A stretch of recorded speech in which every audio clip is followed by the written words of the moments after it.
Update lang sa church. Pupunta kami sa church ngayon para kuhain yung marriage bands namin. Sa dulo pa yung local registry. That we have experienced in the past can be used.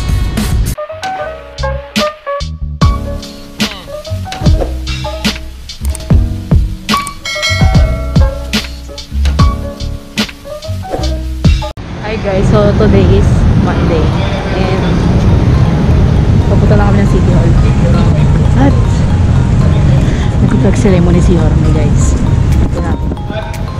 On Monday kasi nagpa-flag ceremony siya. Type of adversities that we have experienced in the past can be used. Ito kahaba yung pila. Sa dulo pa yung local registry. Busy siya sa pagsusulat ng marriage license. Sigurado ka na ba sa akin? Oo. Ikaw, sigurado ka na ba? Oo naman. Since nakapag-apply na kami noong January 2020, so na-expired nga siya due to lockdown. Hi guys! So tapos na kaming renew ng marriage license. Naging success na kami sa isa namin requirement. So ano na lang. So saan tayo kakain? Pero sure na sa pang-accommodating mga tao. Accommodating na sila kasi nga diba, si Yorme, alam mo naman. So kakain na kami and mag-lunch na kami kasi after nito mag-asikaso pa kami ng marriage ban sa simbahan namin saka Senomar kasi expired na yung Senomar namin. Lungkot guys kasi walang kwanto, tinan nyo. So kakain muna kami dito sa SNR ng lunch, then after punta kami PSA or ng church for the update sa Bonchon, then lunch and walang tao guys. So ang hassle magkakad ng requirements talaga, no? Pero pag nandyan na, worth it na. Yan in-order ko guys, and ito yung in-order niya. So tapos kumain, healthy, bibili niya ako ng milk tea at saka ng mga burger at fries. Di ba mahal?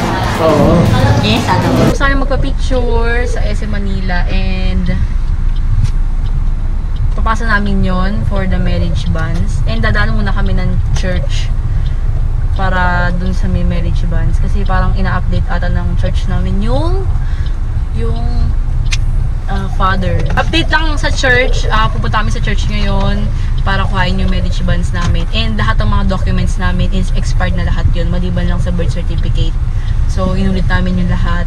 Marriage license, Senomar, yung confirmation, saka yung mga baptismal. So, back to zero kami kasi nga expired na due to sa nag-lockdown. So, ngayon, kakatapos lang namin.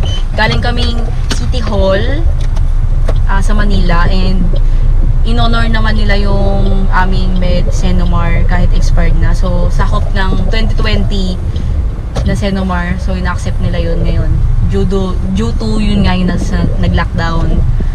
So, ang ginawa na lang namin dun ngayon is nag-renewal. So, hindi na kami nag-seminar. So, nag-fill up na lang kami ng forms and in-accept pa rin nila yung expired na Senomar. Tapos, nag-fill up ulit kami ng 3 pages yun eh. 3 pages yun ng marriage license. So, yun. Next week or next week? Next week, kukunin na namin siya. And hope, hindi na po mag-lockdown dahil nakakapagod din pong maglakad ng requirements sa church. So, back to zero tayo. So ngayon, hindi naman na-hassle ang requirements kasi madali na lang sa amin ngayon dahil nga naranasan na namin maglakad ng requirements. So, hindi ko lang alam sa mga bagong ano ngayon, bagong apply ng marriage license. Kailangan nyo pa rin ng at least kailangan nyo pa rin ng dalawang copy nyo ng baptismal both bride and groom and the Senomar, and then 4 lang yung tinatanggap nila for seminar.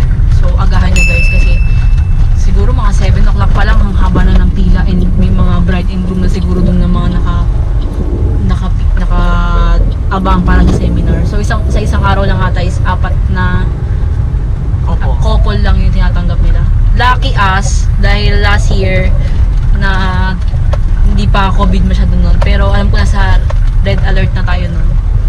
Red alert level 2. Nakapag-seminar pa kami. So hindi na hassle sa amin. And today pupunta kami ng church ni Jowa for the marriage banns. Yung marriage banns, yun yung pinapost sa simbahan for at least 3 consecutive Sundays. Ma-confirm na walang tumututol sa inyong kasal. And then, take note nga pala is 120 days lang palang validity ng license, marriage license. So, ano na kasi ngayon, January na. So, meron na lang kaming 70 days na preparation para sa wedding. So, unfortunately, wala nga palang office ngayon kasi Monday. Ang mga office ng mga church is Monday ata sila naka-day off. Kaya, kaso nga lang, ang day off ko is Monday din. So, minalas tayo.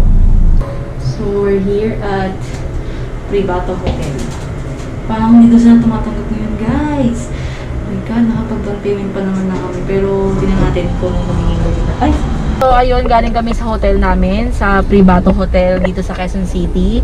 And yung Privato Hotel, sila yung pinakamagandang hotel na nakita ko na dito sa Quezon City for the wedding preparation. Kaso nga lang, unfortunately, na as of sabi ng mga LGU ay hindi pa daw sila nag-accept for the wedding preparation and for the staycation.